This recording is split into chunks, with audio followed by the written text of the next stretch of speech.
Assalamualaikum warahmatullahi wabarakatuh. Selamat sore, salam sejahtera bagi kita sekalian. Om Swastiastu, Namo Buddhaya, salam kebajikan. Yang saya hormati hadir di sini Ketua KPAI, terima kasih Bu, Ibu Hajah Margaret Aliatul Maimunah, SS MSI. Yang saya hormati hadir juga Kabid Balmedfor Puslapfor Barreskrim Polri, ada Kombes Pol Ari Kurniawan, dan juga ada PPID di Densus 88 anti teror, AKBP Mahendra Eka Wardana, dan juga hadir Dirkrim Dirseber dan Satbrimob, Kabid Humas dan Kabid Dokes jajaran Polda Metro Jaya, dan juga hadir Kapolres Jakarta Utara, serta rekan-rekan sekalian, rekan-rekan media yang saya hormati dan saya banggakan. Baik, pada kesempatan sore hari ini, langsung saja kami akan menyampaikan beberapa hal berkaitan dengan adanya kasus ledakan di SMA 72 Jakarta Timur, yang mana kita ketahui bersama bahwa pada hari Jumat tanggal 7 November tahun 2025 sekitar pukul 12.00 WIB telah terjadi ledakan di lingkungan SMA Negeri 72 Jakarta Utara saat pelaksanaan ibadah sholat Jumat. Akibat peristiwa tersebut, puluhan orang mengalami luka-luka. Berdasarkan hasil penyelidikan, sementara anak yang berkonflik dengan hukum atau yang disingkat ABH yang terlibat dalam ledakan tersebut diketahui merupakan seorang siswa SMA aktif yang bertindak secara mandiri dan tidak terhubung dengan jaringan teror tertentu. Adapun upaya yang telah dilakukan, sejak kejadian tersebut kami dari jajaran Polda Metro Jaya bersama Densus 88, Puslapfor Polri, dan Kapus Dokes Polri telah mengambil langkah-langkah cepat untuk menangani situasi di lapangan. Antara lain, yang pertama, kami melakukan pengamanan dan sterilisasi lokasi kejadian oleh Satbrimob, termasuk penjinakan 3 bom rakitan aktif yang ditemukan di 2 titik TKP. Yang kedua, kami juga telah melakukan pemeriksaan terhadap bahan peledak yang digunakan bersama Puslapfor Polri untuk memastikan jenis dan daya ledaknya. Selanjutnya dari jajaran Puslapfor Mabes Polri, di Reskrim Polda Metro Jaya dan Satreskrim Polres Metro Jakarta Utara telah melakukan penggeledahan di rumah anak yang berkonflik dengan hukum atau ABH. Berikutnya kami telah memeriksa 18 orang saksi yang terdiri dari para korban, baik para guru dan para siswa, termasuk ABH dan keluarga ABH. Berdasarkan keterangan yang kami himpun, ABH yang terlibat dalam kasus ledakan ini dikenal sebagai pribadi yang tertutup, jarang bergaul, dan dia juga memiliki ketertarikan pada konten kekerasan serta hal-hal yang ekstrim. Selain itu, kami juga bersama Densus 88 anti teror telah menganalisis rekaman CCTV, ponsel, serta aktivitas daring ABH yang terlibat untuk mendalami motif dan latar belakang yang bersangkutan. Kemudian dari Bidokes Polda dan Biro SDM Polda Metro Jaya bersama SSD Mabes Polri dan Himpunan Psikologi Indonesia juga telah melaksanakan penanganan medis dan trauma healing bagi siswa, guru, dan keluarga korban dengan pendampingan psikolog yang dilakukan secara berkelanjutan. Kemudian kami juga telah menyediakan posko pelayanan korban pasca ledakan yang berlokasi di Rumah Sakit Islam Cempaka Putih untuk memberikan pendampingan dan bantuan bagi korban. Berdasarkan data terakhir yang kami himpun, total korban akibat peristiwa tersebut tercatat sebanyak 96 orang dengan rincian 67 orang luka ringan, 26 luka sedang, dan 3 orang luka berat. Perlu kami sampaikan bahwa jumlah korban ini mengalami sedikit penambahan dari data awal. Karena beberapa siswa yang baru, ada beberapa yang melaporkan keluhan luka dan gangguan pendengaran setelah beberapa hari kejadian. Kemudian dapat kami sampaikan juga bahwa seluruh korban telah mendapatkan perawatan medis di sejumlah fasilitas kesehatan, yaitu Rumah Sakit Islam Cempaka Putih, Rumah Sakit Yarsi, Rumah Sakit Pertamina, Balai Kesehatan Lantamal, Puskesmas Kelapa Gading, dan Rumah Sakit Polri. Dari total 96 korban per tanggal 11 November tahun 2025 pukul 15.30 WIB, dapat kami sampaikan bahwa 68 orang diantaranya telah diperbolehkan pulang. Sedangkan 28 orang lainnya masih menjalani perawatan dengan rincian 13 orang di Rumah Sakit Islam Cempaka Putih, 1 orang di Rumah Sakit Polri, dan 14 orang di Rumah Sakit Yarsi. Sedangkan seluruh korban di Rumah Sakit Pertamina, Balai Kesehatan Lantamal, dan Puskesmas Kelapa Gading sudah diperbolehkan pulang. Rekan-rekan media yang saya hormati, selanjutnya kami akan melakukan pendalaman hasil penyelidikan dan pemeriksaan saksi-saksi, termasuk pemeriksaan forensik tambahan terhadap bahan peledak serta analisis digital terhadap perangkat milik pelaku.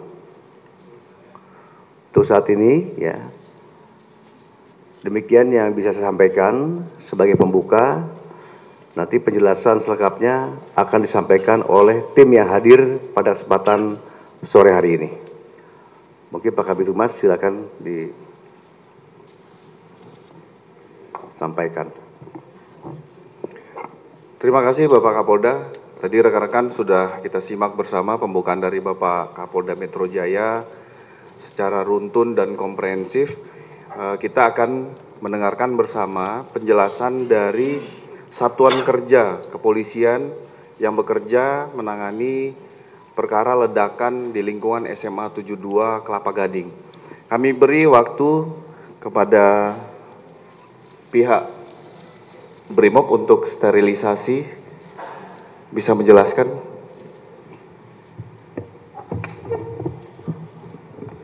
Terima kasih yang terhormat Bapak Kapolda, yang saya hormati rekan-rekan pejabat utama Polda Metro Jaya, dari Puslapfor, Densus, dari KPAI, dan rekan-rekan media semua yang berbahagia. Pada kesempatan yang baik ini, saya akan menyampaikan tentang analisa pasca ledakan yang terjadi di SMA Negeri 72 Jakarta, yang terjadi pada hari Jumat 7 November 2025. Pasca ledakan terjadi, jajaran Satuan Brimob Polda Metro Jaya diperintahkan oleh Bapak Kapolda langsung menuju ke TKP. Kami bersama tim Jibom dari Detasemen Gegana langsung menuju ke TKP. Kemudian ada beberapa langkah yang kami lakukan di sana, yaitu membuat zona perimeter. Untuk zona merah itu di titik ledakan, zona kuning itu untuk rekan-rekan dari tim Jibom Gegana bekerja, kemudian perimeter zona abu-abu itu zona terbatas, dan kemudian kita membuat zona hijau itu di luar lingkungan sekolah, di luar pagar. Itu kita nyatakan betul-betul aman dan steril untuk yang di luar pagar. Jadi mohon maaf untuk rekan-rekan media, beberapa waktu yang lalu kami tempatkan di luar pagar karena itu memang sesuai dengan SOP demikian. Dan termasuk masyarakat juga bisa berada di zona hijau tersebut. Yang kami lakukan yaitu mengumpulkan informasi di TKP, kemudian melaksanakan sterilisasi untuk mencari secondary device atau bom yang masih aktif, kemudian kami lakukan penjinakan bom yang masih aktif dan mengamankan bahan peledak di TKP, kemudian melakukan observasi di tempat kejadian ledakan, kemudian melakukan sterilisasi ulang untuk memastikan tidak ada bom yang masih aktif yang terlewat, kemudian menyatakan TKP aman dan menyerahkan berita acara kepada manajer TKP, dalam hal ini adalah Kapolres Jakarta Utara, dan membantu rekan-rekan dari Puslap 4 untuk melakukan identifikasi. Dari langkah-langkah tersebut, kami mendapatkan ada 2 TKP peledakan, 2 peledakan bom. Yang pertama yaitu di masjid, di dalam masjid di lingkungan SMA Negeri 72 tersebut. Kami menemukan beberapa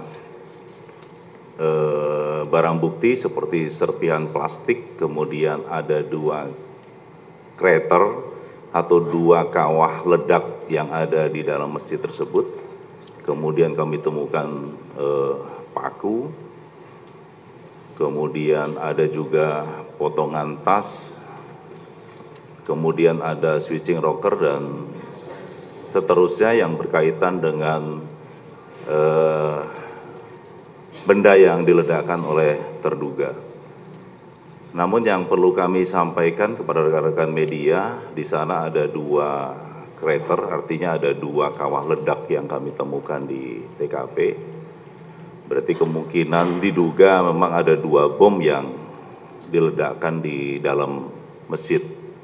Kami juga menemukan electric mesh, di situ berfungsi sebagai inisiator, kemudian ada papan VCB dan switch rocker yang tadi kami sudah sampaikan, dan ada baterai A4 dengan volt dengan daya 1,5 volt, berarti kalau 4 baterai berarti ada 6 volt. Kalau receiver itu sudah terbongkar menjadi serpihan, itu dengan daya 6 volt, sama dengan baterai yang digunakan 6 volt. Kemudian untuk bahan peledak atau eksplosif yang kami temukan dengan menggunakan alat rigaku yang kami punya, itu terdeteksi potasium klorat yang digunakan oleh terduga, dan ini mungkin lebih lengkap nanti dari rekan-rekan Puslap 4 untuk bahan kimia lain yang menyertai di bahan utama tersebut. Kemudian ada serpihan plastik, itu kalau kita rekonstruksi itu sama bentuknya dengan jerigen plastik sebesar 1 liter. 1 liter. Kemudian ada shrapnel berupa paku, paku itu ada paku baja dan paku seng yang ada payungnya seperti itu, yang berada berserak di dalam masjid.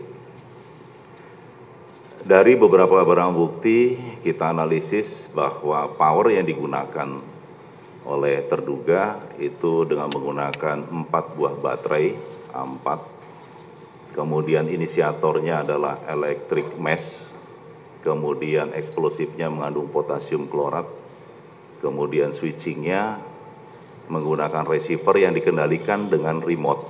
Nah, namun remote tidak kita temukan di dalam masjid.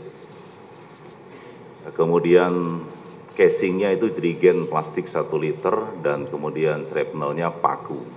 Dapat disimpulkan untuk di TKP pertama di masjid bahwa berdasarkan material yang ditemukan, rangkaian tersebut adalah rangkaian bom aktif dengan menggunakan remote.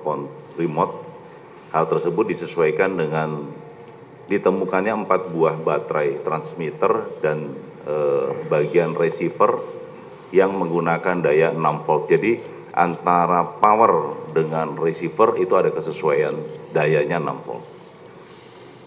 Kemudian di TKP 1 tadi sudah kami sampaikan ditemukan 2 krater atau 2 kawah ledak. Itu dimungkinkan terdapat 2 bom yang sudah meledak di dalam masjid. Kemudian dampak ledakan berupa overpressure dan shrapnel paku yang mengakibatkan banyak korban yang terluka. Kalau untuk overpressure ini mengakibatkan banyak luka kendala dengan gendang telinga untuk para korban yang ada dalam masjid. Itu untuk TKP yang ada di dalam masjid, jadi ada 2 bom yang diledakkan di sana. Kemudian untuk TKP yang kedua, posisi itu ada di bank sampah dan di Taman Baca. Untuk di Taman Baca kami mendapatkan barang bukti berupa bom dengan casing kaleng minuman bermerek Coca-Cola, dilengkapi dengan sumbu bakar, dan di sebelahnya terdapat remote. Jadi berdasarkan temuan tersebut, analisa kami bahwa terduga pelaku itu meledakkan posisi yang bersangkutan tidak di dalam masjid. Karena remote kami temukan di Taman Baca. Kondisi masih aktif untuk bom tersebut. Kemudian untuk di bank sampah kami menemukan ada 4 bom, 2 yang sudah diledakkan dan 2 yang masih aktif. Kami lakukan X-ray dan tidak terdapat rangkaian elektronik di dalam bom yang di bank sampah. Bom yang di dalam bank yang terdapat kami temukan di bank sampah tersebut menggunakan casing pipa ukuran 3/4 mm dengan panjang kurang lebih sekitar 20 cm. Itu untuk yang 2 sudah meledak, itu namun tidak sempurna meledaknya, jadi tutup casing yang meledak, namun casing pipanya tetap utuh, ya, tetap utuh. Dan 2 yang masih aktif sudah kita karena kami tahu tentang cara teman-teman dari Jibom untuk melakukan pembongkaran bom secara manual karena tidak ada rangkaian elektronik, sehingga kami temukan di sana untuk powernya adalah sumber api, inisiatornya itu sumbu bakar firework, jadi kalau tidak dibakar ya bom itu tidak meledak. Namun yang 2 itu dibakar oleh terduga pelaku. Kemudian eksplosifnya sama, menggunakan potasium klorat. Switchingnya itu inisiasi waktu, jadi tergantung panjang pendeknya sumbu. Kalau sumbunya panjang ya lebih lama waktunya, kalau sumbunya lebih pendek itu lebih cepat. Itu switchingnya. Kemudian casingnya ada 2, kaleng minuman merek Coca-Cola dan pipa logam ukuran 3/4 mm. Dapat kami simpulkan bahwa berdasarkan material yang ditemukan, aktivasi bom menggunakan sumbu api. Kemudian yang di Taman Baca ditemukan 1 bom bakar dengan casing kaleng minuman bermerek Coca-Cola dengan kondisi masih aktif dan saat ini sudah diamankan oleh Detasemen Gegana Satbrimopolda Metro Jaya untuk barang bukti tersebut. Kemudian di bank sampah itu ditemukan 2 yang sudah meledak dan 2 yang masih aktif, itu pun yang masih aktif sudah kita amankan di markas Gegana Satbrimopolda Metro Jaya. Berdasarkan hal tersebut, maka dapat kami simpulkan bahwa total di TKP kami temukan 7 buah bom dengan rincian sebagai berikut. Di TKP 1 itu 2 bom sudah meledak dengan aktivasi receiver yang dikendalikan dengan remote control, yang remote-nya kami temukan di Taman Baca.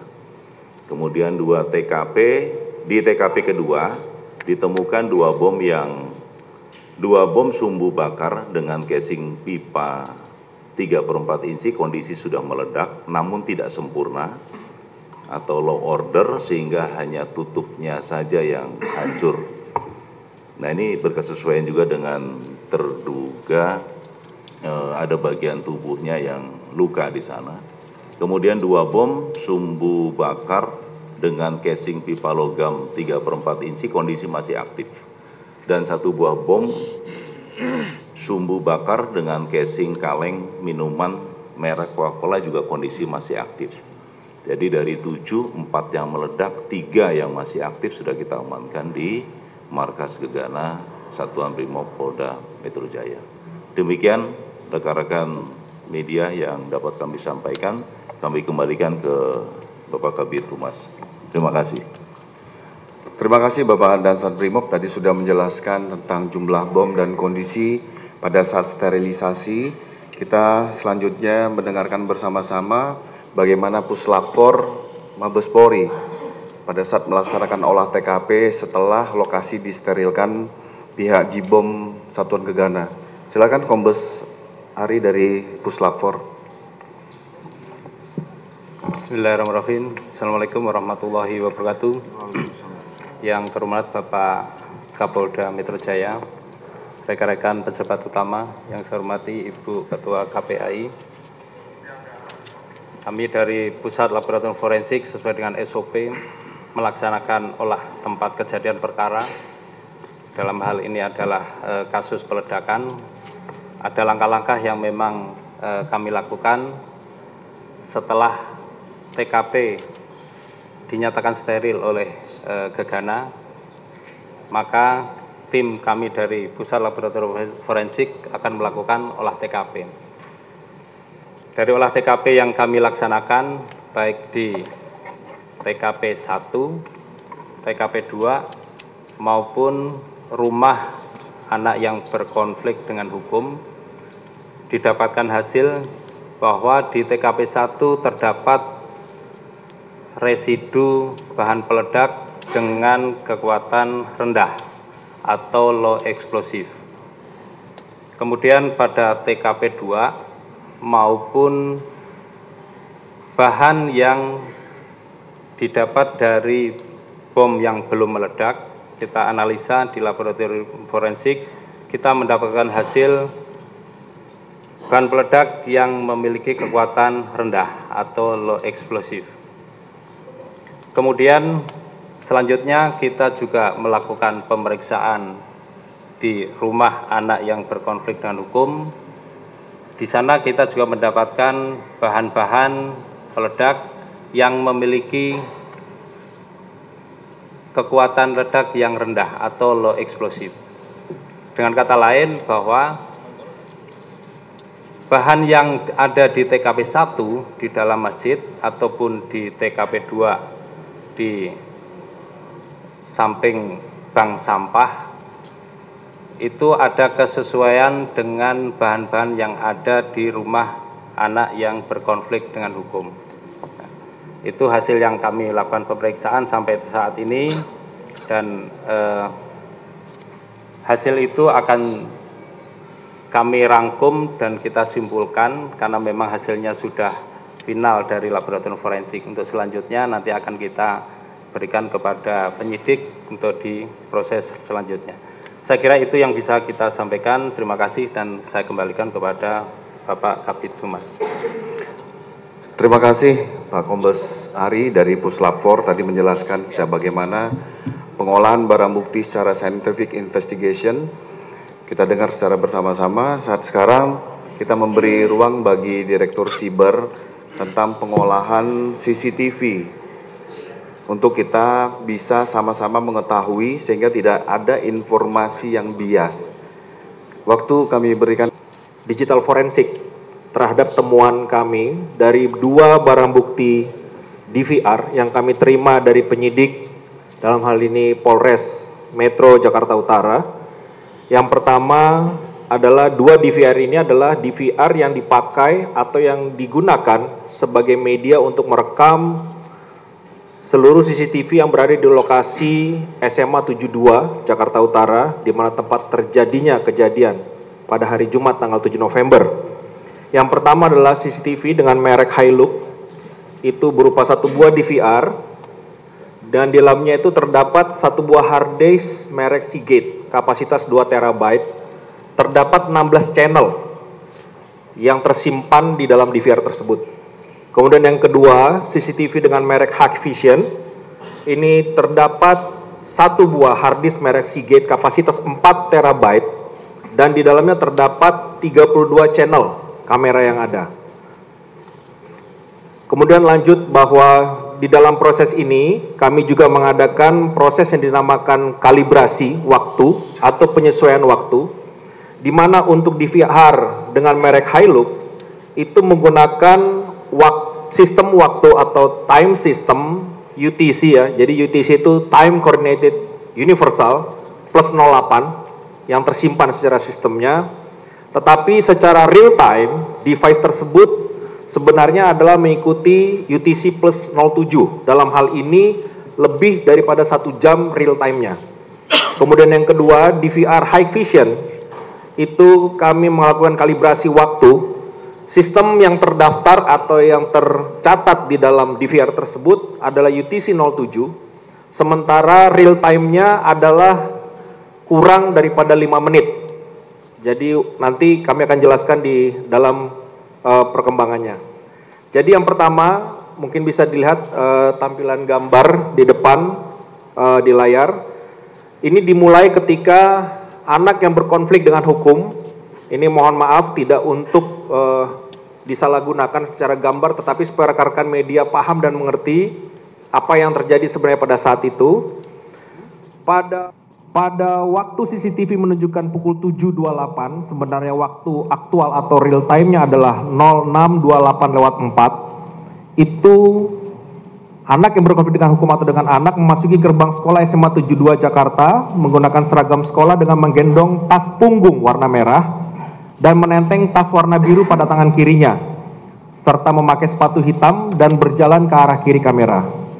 Yang kemudian yang kedua, melintas terekam dalam channel A02 di ruang seni, itu waktu real time-nya adalah 06.28, itu ABH sendiri menuju koridor ruang kepala sekolah. Lanjut, terekam dengan channel 11 di depan ruang kepala sekolah, ABH ini masih berpapasan dengan seorang wanita. Ini yang kami duga adalah guru dari sekolah tersebut, masih bertegur sapa. Dan selanjutnya adalah ketika melewati lorong lantai 1 timur 2 yang terekam dengan channel 30, anak tersebut melintas mengenakan tas punggung warna merah tanpa alas kaki, celana luar. Jadi ini sudah menginjak waktu 11.43 real time-nya, berarti menjelang pelaksanaan kegiatan ibadah pada saat itu. Kemudian di tampak bagian dalam ada celana berwarna hitam yang tersembul atau terlihat dari luar lebih sedikit, dan dia menuju ke arah tempat ibadah masjid. Dan ini juga menjadi titik awal ketika kita masuk di channel 06 di depan masjid. Jadi channel A06 di depan masjid itu hanya ada satu CCTV yang mengcover. Itu anak memasuki masjid menggunakan seragam sekolah dengan membawa tas merah. Jadi membawa tas merah masuk ke dalam. Kemudian masih terlihat juga yang bersangkutan memantau situasi di dalam dan di luar. Jadi saat itu sedang berdiri saja di dekat tiang, masih tercover oleh kamera yang ada. Lanjut, pada waktu CCTV 12.44 atau waktu real time-nya 11.44.15, masih di channel 30, itu dilihat bahwa anak tersebut memasuki pintu masjid di bagian depan. Nah, ini sudah tidak tercover lagi pada saat itu. Kemudian di waktu setelah kemudian, jadi setelah kemudian di waktu CCTV yang tercover bahwa pukul 11.57 atau waktu aktualnya 12.05, itu anak sudah melepas baju seragamnya dan terlihat menuju ke arah lorong, ke arah masjid, dengan memakai celana hitam, kaos putih, dan menggendong senjata mainan atau dummy. Jadi terlihat di CCTV. Kemudian arah tangannya mengarahkan ke arah masjid. Nah, ini nanti temuannya mungkin akan dibahas oleh Pak Dirkrim karena tadi sebelumnya sudah dipastikan oleh dari tim Jibom bahwa menemukan ada peralatan pengendali atau remote. Kemudian pada waktu aktual 12.0551 tercover dari channel 06 depan masjid bahwa terlihat cahaya warna merah keluar dari dalam masjid disertai ledakan dan mengeluarkan asap berwarna putih. Selanjutnya kembali di channel 30 lorong lantai 1 timur 2, ABH setelah mengadakan kegiatan yang tadi itu berlari menjauhi masjid, tampak pintu ruangan terbuka diduga akibat adanya ledakan. Dan selanjutnya kami langsung loncat terakhir bahwa pada pukul 12.0058 itu para siswa berlari berhamburan meninggalkan masjid ke arah kamera, tercover dengan channel 30 lorong lantai 1 timur 2. Mungkin demikian CCTV hasil analisa digital forensik yang bisa kami sampaikan. Nanti seluruh kesimpulannya akan disampaikan oleh penyidik. Terima kasih. Kami akhiri. Wassalamualaikum warahmatullahi wabarakatuh. Terima kasih Bapak Dirsiber, tadi sudah dijelaskan bagaimana pengolahan hasil digital forensik secara gamblang. Kita juga mendengar Bapak Kabid Dokes bagaimana kondisi korban dan para saksi saat ini, termasuk apa saja yang dialami dalam kondisi korban maupun para saksi. Kami beri waktu Pak Kabid Dokes. Assalamualaikum warahmatullahi wabarakatuh. Yang kami hormati Bapak Kapolda, Ibu dari KPAI, pejabat utama Polda Metro Jaya, Kombes Ari dari Puslapor. Untuk kejadian tanggal 7 itu ketika kami mendapat informasi, jadi kami membuka posko tadi seperti yang sudah dijelaskan Bapak Kapolda, dan kami segera melakukan koordinasi dengan Rumah Sakit Islam dan Rumah Sakit Yarsi dan beberapa klinik yang ada di dekat tempat kejadian. Yang perlu kita ketahui bahwa ketika terjadi pada seseorang misalnya luka bakar, jadi ada hal yang prinsip yang penting kita pegang, ada namanya golden period, jadi periode emas. Bagaimana penanganan pasien-pasien itu secepat mungkin supaya nanti pasien-pasien ini bisa tingkat kesehatannya itu dari yang kejadian dia alami itu bisa maksimal. Jadi ketika itu kami diperintahkan Bapak Kapolda, kami langsung turun ke TKP, mendata semua korban. Yang pertama kami lakukan adalah kami menggolongkan apakah dia ini penyakitnya berat, sedang, dan ringan. Setelah itu kami tahu, baru pasien-pasien ini ditangani dengan secepatnya yang kita sampaikan tadi golden period. Karena ketika misalnya golden periodnya itu tidak tercapai, maka mungkin saja pasien itu nanti bisa ada gejala sisa. Artinya mungkin karena di sini jenisnya banyak, ada yang luka bakar, ada yang gangguan pendengaran, ada yang shock hemoragi, mungkin karena darahnya banyak keluar, ada juga fraktur tulang tengkorak, ada juga gangguan pernapasan, ada juga penyakit lain, mungkin luka-luka, mungkin karena dia ada paku atau mungkin lain yang ditemukan pada saat kejadian itu. Untuk itu kami paling utama yang kami utamakan adalah kepentingan pasien. Makanya ada juga pasien ini salah satu anak yang berkonflik dengan hukum ini, kami saat ini rawatkan di Rumah Sakit Sukamto untuk kepentingan pasiennya. Jadi pasien tersebut setelah kami evaluasi dari saat pertama sampai hari ini, apa yang harus kami lakukan, itu kami kerjakan dengan semaksimal mungkin. Pasien yang di Rumah Sakit Sukamto, hari ini juga kami lakukan tadi tindakan operasi namanya dekompresi tulang kepala, karena waktu kejadian itu ada dekompresi tulang kepala. Jadi kami melakukan perawatan di sana supaya lebih maksimal, dan penanganan kami di sana dokter bedah ahli saraf dan dokter bedah plastik. Mungkin itu yang bisa kami sampaikan untuk saat ini. Assalamualaikum warahmatullahi wabarakatuh. Waalaikumsalam. Terima kasih Pak Kabid Dokes, tadi sudah menjelaskan bagaimana kondisi korban. Saat ini kita dengarkan bersama penjelasan dari Bapak Direskrim terkait tentang bagaimana penanganan perkara ini. Silakan kami beri waktu Pak Direskrim. Terima kasih. Assalamualaikum warahmatullahi wabarakatuh. Yang terhormat Bapak Kapolda Metro Jaya, mohon izin rekan-rekan, kami akan menyampaikan terkait dengan sebagaimana kita ketahui bahwa pada tanggal 7 November 2025 kemarin telah terjadi satu peristiwa hukum berupa ledakan di SMA 72 Jakarta Utara.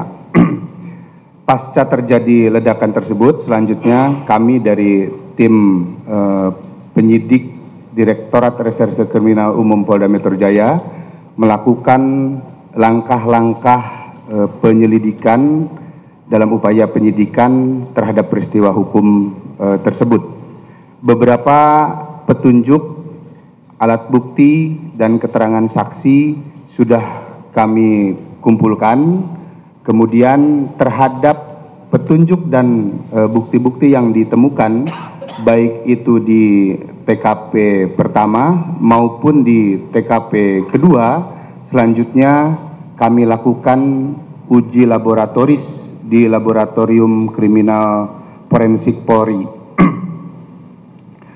Kemudian terhadap saksi-saksi kami juga sudah melakukan pengambilan keterangan, permintaan keterangan terhadap 20 orang saksi untuk memberikan keterangan sehubungan dengan peristiwa hukum yang terjadi tersebut. Sampai dengan saat ini kami terus melakukan upaya pendalaman dalam proses penyelidikan dan penyidikan di Direktorat Krim Polda Metro Jaya, sejalan dengan kami selalu mengedepankan juga terhadap pemulihan, baik itu pemulihan kesehatan maupun pemulihan kondisi psikologis dari para korban. Untuk menjamin proses penyelidikan dan penyidikan ini berjalan lebih mengedepankan pada hak-hak anak, karena sebagaimana kita ketahui, baik itu korban maupun anak yang berkonflik dengan hukum, ini adalah semuanya berkaitan dengan hak anak-anak. Maka kami juga bersama-sama dengan Komisi Perlindungan Anak Indonesia dari KPAI untuk menjamin bahwa proses penegakan hukum ini benar-benar memperhatikan hak-hak dari anak tersebut. Dari beberapa keterangan saksi yang disampaikan, kemudian alat bukti yang kami peroleh dan hasil dari Laboratorium Kriminal Forensik Polri,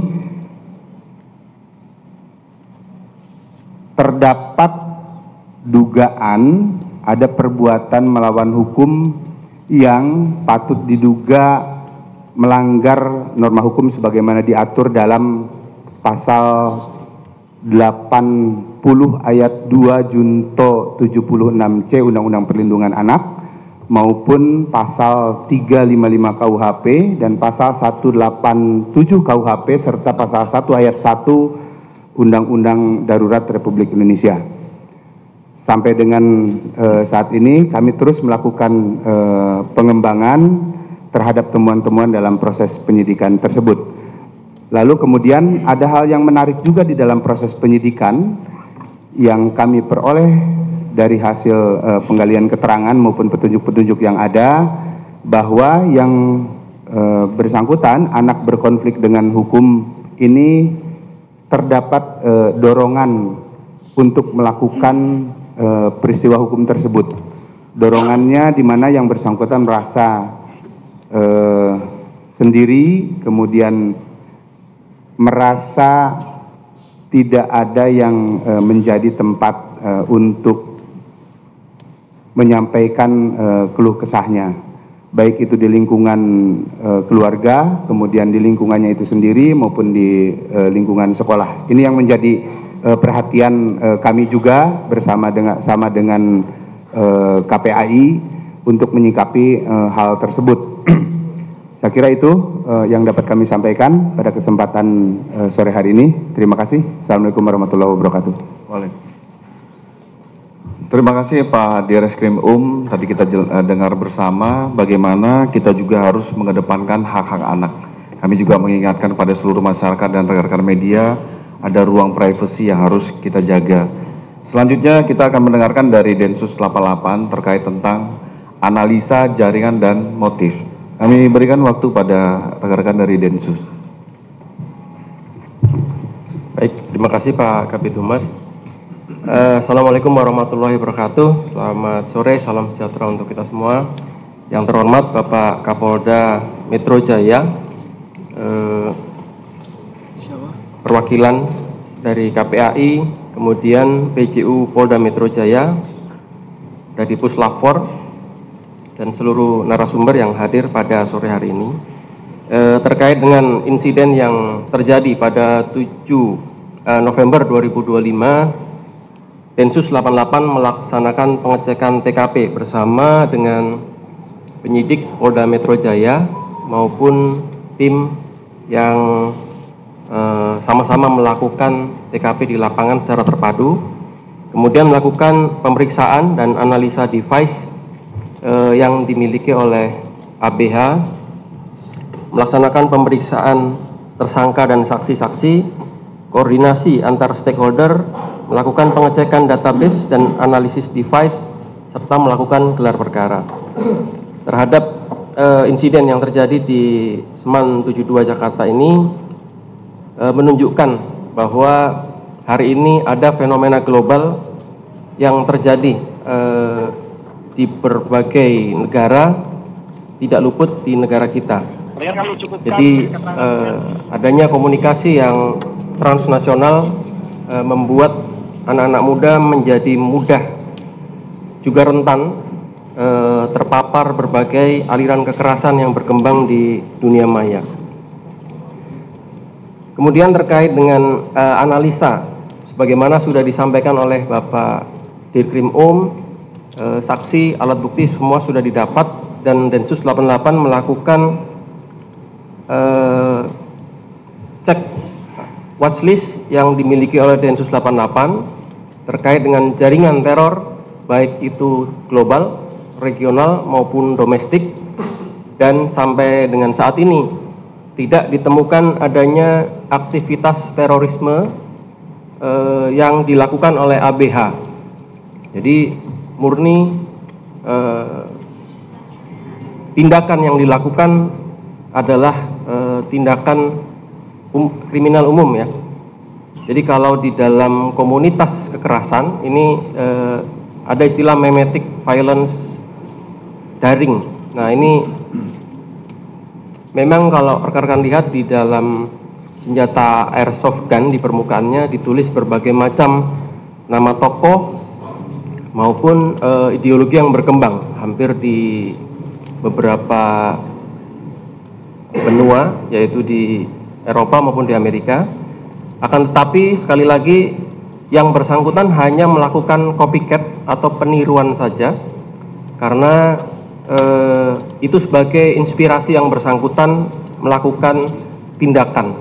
Jadi tidak ada kaitan dengan jaringan apapun, sehingga di dalam analisa Densus 88 kejadian ini belum termasuk tindak pidana terorisme sebagaimana yang diamanatkan dalam Undang-Undang Nomor 5 Tahun 2018. Kemudian perspektif ini juga disimpulkan bersama di dalam gelar perkara ekspos yang dipimpin oleh Bapak Kepala BNPT, juga dihadiri oleh Kejaksaan Agung, Direktorat Krim PMJ, Baris Krim Polri, dan sebagainya.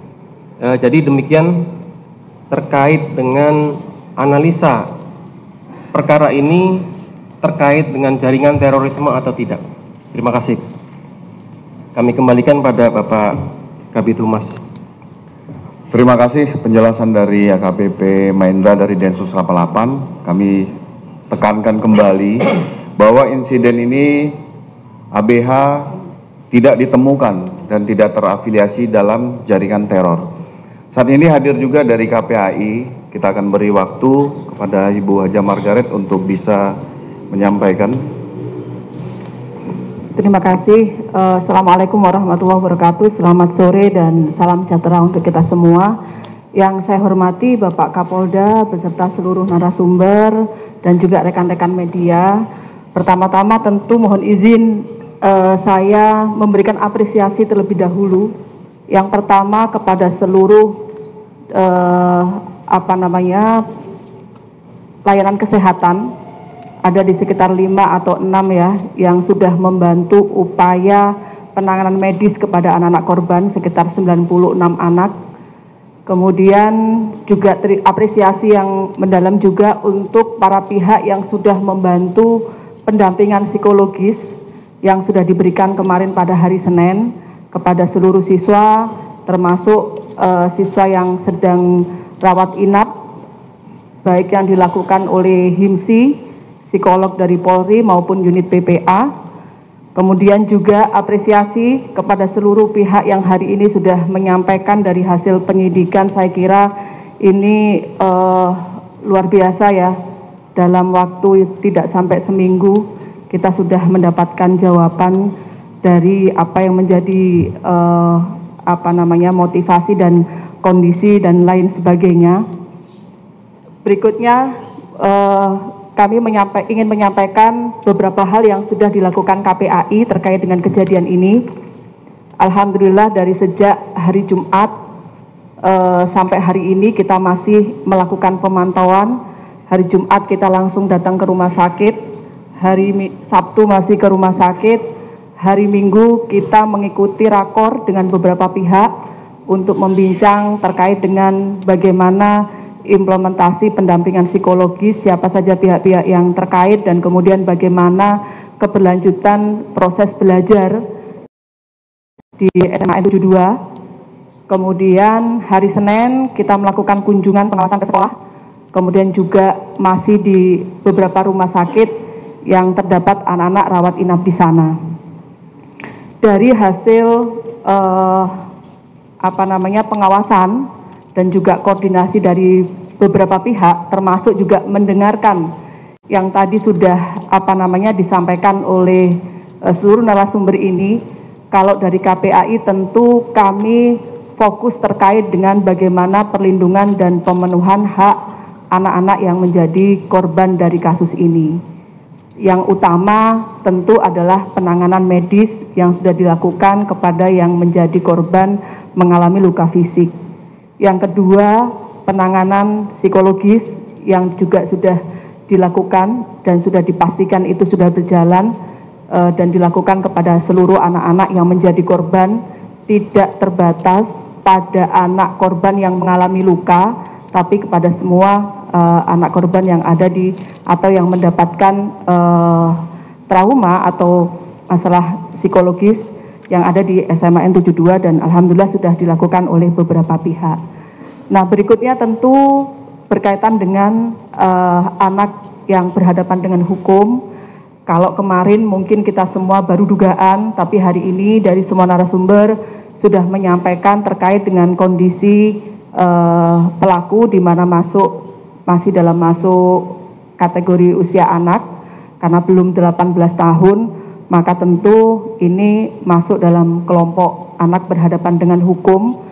Karena masih kategori usia, tentu kemudian kami mengharap bahwa dalam proses selanjutnya terkait dengan anak berhadapan dengan hukum ini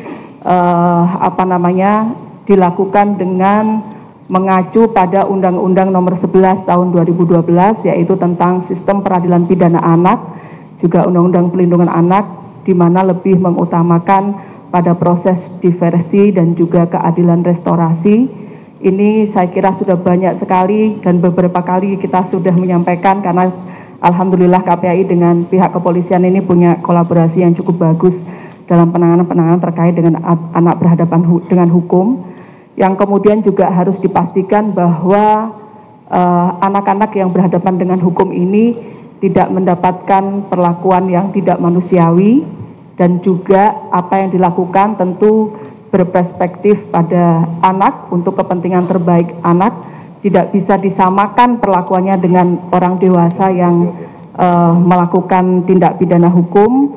Kemudian juga tentu yang tidak boleh ditinggalkan adalah adanya pendampingan hukum dalam seluruh tahap atau proses pemeriksaan atau persidangan nanti. Dan saya kira nanti tentu KPAI akan terus berkolaborasi dan bersinergi dengan kepolisian terkait dengan upaya penanganan kepada anak yang berhadapan dengan hukum. Kemudian saya kira perlu juga KPAI menyampaikan beberapa note nih, catatan terkait dengan situasi atau kejadian ini.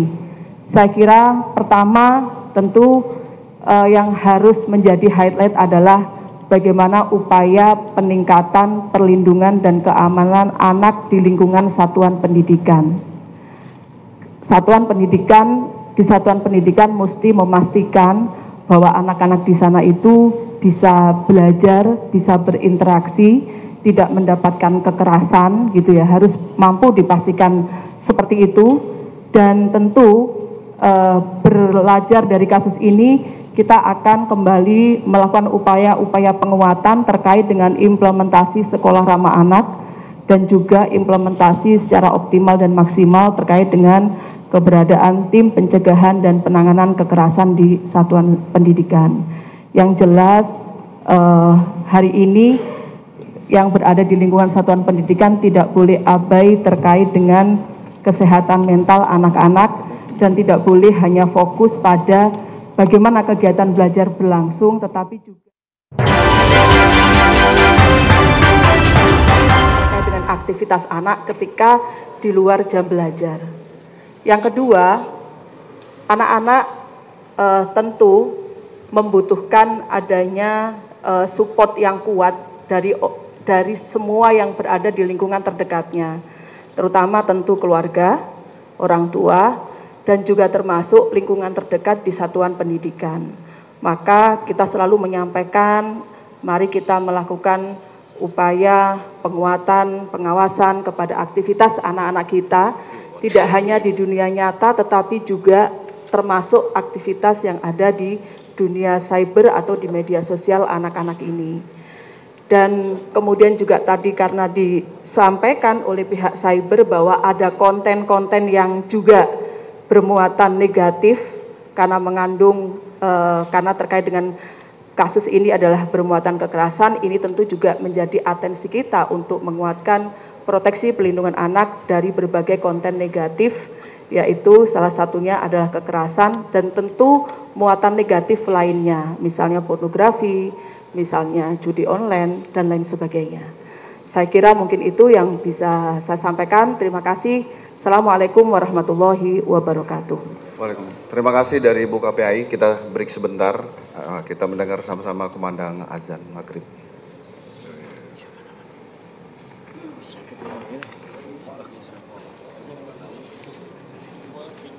Tadi gue denger, gue lupa. 96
Terima kasih rekan-rekan, kita tadi sudah sama-sama mendengarkan bagaimana penjelasan dari Ketua KPAI. Ini juga menggugah kita semua mengingatkan kembali bagaimana kepedulian lingkungan formal maupun non formal, baik itu di lingkup sekolahan, di keluarga dan orang-orang terdekat. Tadi sudah dijelaskan dari Bapak Kapolda dan Satuan Kerja Kepolisian dan KPAI, kami memberi ruang kepada rekan-rekan untuk bisa bertanya. Kami mulai dari yang di depan. Silakan Mbak, baju merah.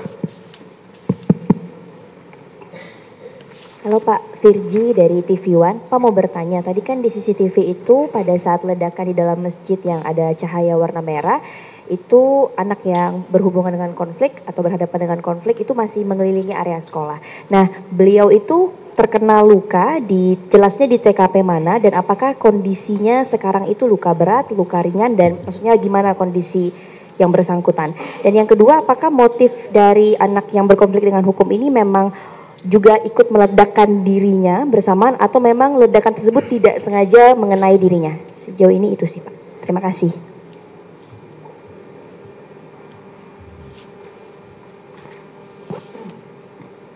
Baik, terima kasih. Untuk peristiwanya atau kejadiannya yang bersangkutan pada saat terjadi ledakan pertama di masjid, itu yang bersangkutan masih ada di lokasi. Selanjutnya terjadi ledakan kedua, yang bersangkutan ini di lokasi kedua di mana yang bersangkutan ditemukan dalam kondisi sudah mengalami luka di bagian kepalanya. Jadi untuk yang ledakan di masjid itu dilakukan dengan menggunakan remote, ya, dengan menggunakan remote. Nah, untuk ledakan yang kedua, di mana ditemukan yang bersangkutan di lokasi pada saat yang bersangkutan ditemukan luka, ini menggunakan sumbu, sehingga mengakibatkan luka di bagian kepala yang bersangkutan.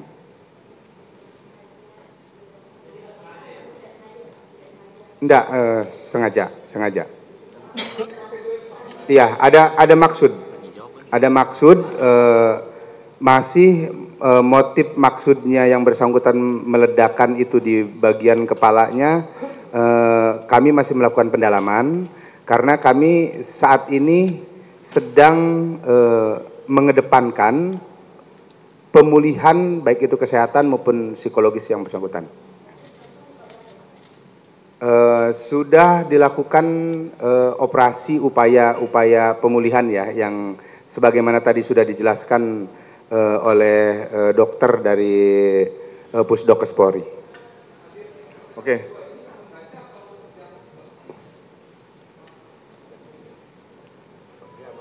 Bak sampah. Iya. Oke, silakan kanan, Mas yang kacamata. Cek.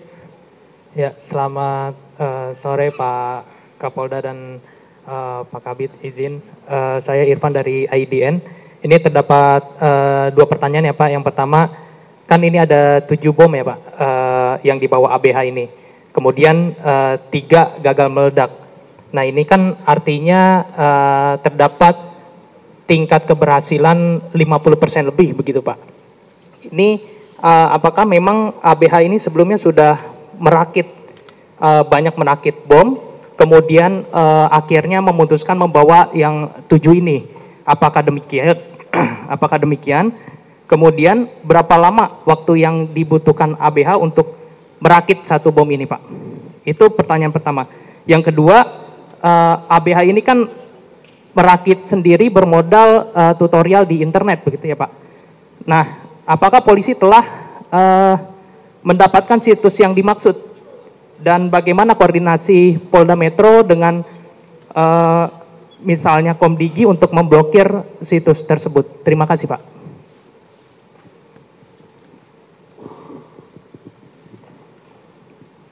Ya. Baik, terima kasih. Untuk bom yang di TKP kedua, yang di Taman Baca dan yang di Bank Sampah, yang kita temukan masih aktif itu 3 bom. Jadi bukan bom gagal ledak, tapi memang bom tersebut belum diledakkan. Jadi masih kondisi masih aktif. masih aktif dengan sumbu bakar yang ada di bom tersebut. Demikian, terima kasih. Untuk situs biar dijelaskan pertanyaan kedua ya tadi, Baik. Mas Irfan. Terima kasih sebelumnya untuk seluruh media online, termasuk juga dalam hal ini adalah situs yang diakses atau diikuti oleh anak yang berkonflik dengan hukum atau anak, ya. Ini saat ini masih dalam proses pendalaman melalui proses digital forensik di laboratorium karena satu buah laptop yang sempat tidak berada di tangan anak tersebut itu baru ditemukan oleh penyidik Direktorat Reserse Kriminal Umum dan sudah diserahkan pada hari Minggu kemarin kepada kami penyidik di Direktorat Cyber. Jadi kami nanti akan selanjutnya akan memaparkan mengenai apa-apa saja yang sudah pernah dipelajari, dikunjungi ataupun dilakukan distribusi oleh yang bersangkutan di dalam digital device yang ada. Tetapi untuk semua terkait mengenai website yang sudah termonitor, juga ada dari rekan Densus yang sudah memberitahukan kepada kami. Saat ini kami juga sudah melakukan koordinasi dengan Komdigi, Direktur Jenderal Pengawasan Ruang Digital, itu untuk melakukan pembatasan atau pemblokiran terhadap website-website tersebut. Demikian, terima kasih. Oke, terima kasih. Satu pertanyaan terakhir, silakan Mas yang baju batik. Selamat malam Pak, Akbar dari Surat Kabar Jepang Asahi Shimbun. Pak, mungkin bisa dielaborasi lagi soal bom. Ini bahan-bahannya bagaimana ABH mendapatkannya dan berapa lama proses belajarnya. Kemudian soal senjata mainannya Pak, bagaimana senjata mainannya itu didapatkan oleh ABH, bagaimana caranya. Dan apa pesan yang ingin disampaikan oleh ABH melalui inskripsi yang ada di tulisan. Ketiga Pak, maaf, soal ideologi ini seberapa intens keterpaparan ABH dengan ideologi kekerasan ini dan korelasinya dengan penjelasan terkait dorongan bahwa ABH merasa sendiri. Bagaimana ini saling terkait dengan konstruksi kasus Pak? Terima kasih. Oke, terima kasih Mas Akbar. Mungkin dari teman Densus bisa menjelaskan tentang tadi ideologi. Baik, kalau untuk senjata mainan nanti mungkin Pak Dirkrim atau Pak Dir Cyber terkait dengan ideologi yang tercantum di dalam senjata mainan tersebut. Di sini memperlihatkan bahwa ada inspirasi yang sedang di capture oleh ABH dari berbagai negara ya. Jadi ada yang negara dengan konstitusinya menyebut itu terorisme, ada yang menganggap itu ekstremisme dan sebagainya. Akan tetapi simbol-simbol tersebut sekali lagi bukan merupakan relasi komunitas atau relasi entitas, atau kita sebut juga bahwa ABH tidak berafiliasi dengan paham-paham atau tokoh-tokoh yang dicantumkan, karena itu sekedar menginspirasi. Dari awal tahun yang bersangkutan sudah mulai melakukan pencarian-pencarian ya. Ketika tadi disebutkan Pak Dirkrim merasa tertindas gitu ya, merasa kesepian, tidak ada harus menyampaikan kepada siapa. Lalu yang bersangkutan juga memiliki motivasi dendam gitu. Dendam terhadap beberapa perlakuan-perlakuan terhadap yang bersangkutan. Nah, di sini dia mencoba untuk mencari bahkan di situs website bagaimana orang-orang itu meninggal dunia atau mengalami kecelakaan atau mengalami kekerasan secara keji maupun dengan berbagai tingkatannya gitu. Nah, di situ yang menginspirasi yang bersangkutan karena yang bersangkutan juga mengikuti sebuah komunitas media sosial yang bisa dikatakan di situ juga mereka sangat mengagumi kekerasan gitu. Nah, motivasi yang lain ketika beberapa pelaku itu melakukan tindakan kekerasan lalu mengupload ke media tersebut, ya, maka komunitas tersebut mengapresiasi sebagai sesuatu yang heroik gitu ya. Nah, di sini ada suatu hal yang memprihatinkan. Ada beberapa yang menjadi inspirasi terkait figur. Kita sebutkan ada kurang lebih 6 yang tercatat, yaitu Eric Harris dan Dylan Klebold. Ini terkait dengan kasus Columbine High School shooting 1999 di Colorado, USA, dan yang bersangkutan beraliran neo-Nazi. Kemudian ada Dylan Roof, Charleston Church shooting 2015 di South Carolina, USA. Ini alirannya white supremacy. Kemudian tercantum juga di situ Alexandre Bissonnette terkait dengan kasus Quebec Church Attack 2017 di Kanada. Ini beraliran white supremacy. Kemudian di Rusia ada Vladislav Roslyakov, ya, Politeknik Kerch kasusnya tahun 2018, ini juga neo-Nazi. Kemudian ada juga yang beraliran etnonasionalis, yaitu Brenton Tarrant, kasus Christchurch Mass Attack tahun 2019. Nah, ini yang paling jelas tulisannya di situ. Kemudian juga neo-Nazi Natalie Lynn Rupnov, itu di USA juga tahun 2024, ini yang terbaru. Yang bersangkutan hanya mempelajari, kemudian mengikuti beberapa tindakan ekstremisme yang dilakukan, bahkan posenya, kemudian beberapa simbol-simbol yang ditemukan itu sekedar menginspirasi. Artinya kenapa mix banyak sekali ideologi di sini, akan tetapi tidak ada satu ideologi yang konsisten yang dia ikuti. Di sini menunjukkan bahwa ini hanya sekedar inspirasi gitu. Dan ada pola yang berurutan yang mereka posting di komunitas media sosialnya, dan ini juga menjadi awareness ke depan bagi kita semua terkait adanya violence atau kekerasan di dunia maya, ya, terutama bagi para pengguna media sosial, orang tua dan sebagainya. Mungkin itu penjelasan dari saya. Oke, terima kasih. Mungkin dari Dansat kami tambahkan yang tadi izin.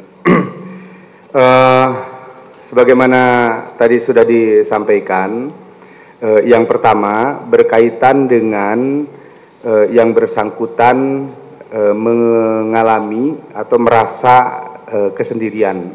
Kemudian selanjutnya yang bersangkutan mengikuti situs-situs atau melihat tayangan-tayangan dari media sosial atau dari internet, sehingga menginspirasi yang bersangkutan ABH ini untuk melakukan sesuatu sebagaimana yang dilihatnya.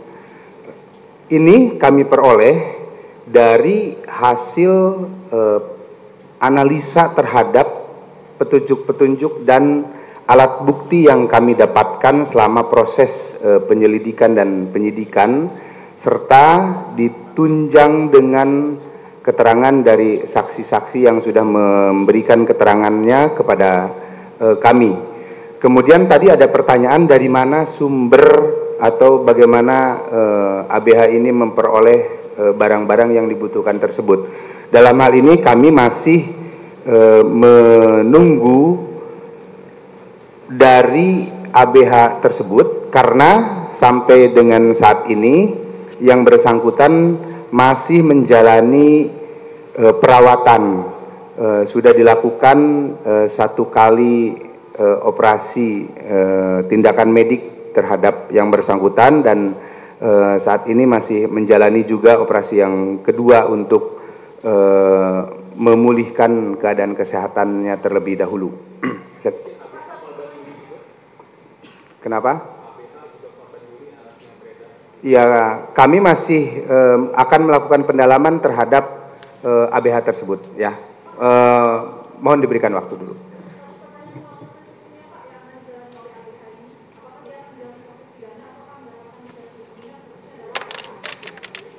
Baik, untuk proses hukumnya tentunya kita punya aturan main sebagaimana tadi disampaikan oleh Bu Margareta dari KPAI. Ada Undang-Undang Perlindungan Anak dan ada sistem peradilan pidana anak. Kami akan mempedomani undang-undang tersebut dan kita akan mencari yang terbaik untuk hak dan anak-anak kita ke depan, baik itu korban maupun anak-anak yang berhadapan dengan hukum, ya. Saya rasa cukup, rekan-rekan. Sebelum kegiatan proses selesai, kita serahkan kembalikan kepada Bapak Kapolda Metro Jaya. Baik rekan-rekan media yang saya banggakan, tentunya peristiwa ini meninggalkan duka dan keprihatinan yang mendalam bagi kita semuanya. Kami semua turut merasakan kesedihan yang dialami para korban, serta para guru, serta keluarga besar SMA Negeri 72 Jakarta. Dan yang paling utama, dari kejadian ini kita semua bisa memahami bahwa dampak dari hal tersebut sangat besar sekali. Untuk itu, kami bersama seluruh stakeholder terkait merasa perlu untuk hadir dengan empati serta melakukan pendampingan dan mengupayakan langkah-langkah pencegahan termasuk konseling agar peristiwa tersebut tidak terulang kembali. Perlu kami sampaikan juga bahwa Polda Metro Jaya telah melakukan pembersihan lokasi ledakan setelah pemeriksaan dan penyisiran di area kejadian selesai dilakukan. Sebagaimana disampaikan oleh Bapak Kapolri, kegiatan belajar mengajar di SMA 72 ditargetkan kembali berjalan normal pada minggu ini. Dan insya Allah kegiatan belajar mengajar akan kami upayakan untuk bisa berlangsung secepatnya. Perlu kami tegaskan bahwa situasi saat ini telah sepenuhnya aman terkendali dan kami akan berupaya memaksimalkan untuk menjalankan seluruh proses penegakan hukum secara profesional dan profesional sesuai aturan yang ada. Akhir kata, kami menghimbau agar seluruh masyarakat tetap tenang dan tidak terpengaruh oleh informasi yang belum dapat dipertanggungjawabkan, terutama yang beredar di media sosial. Kemudian juga kami ingin mengajak seluruh pihak untuk saling menjaga dan meningkatkan rasa kepedulian terhadap lingkungan kita, keluarga kita, saudara-saudara kita, anak-anak kita. Karena kami percaya dengan kepedulian bersama kita semua dapat melindungi bangsa kita dari pengaruh negatif dan memastikan mereka tumbuh dalam lingkungan yang aman, sehat, dan tertib. Demikian yang dapat kami sampaikan. Sekian, terima kasih. Wassalamualaikum warahmatullahi wabarakatuh. Om Santi Santiom, Namo Buddhaya, salam kebajikan. Selamat sore. Cukup ya?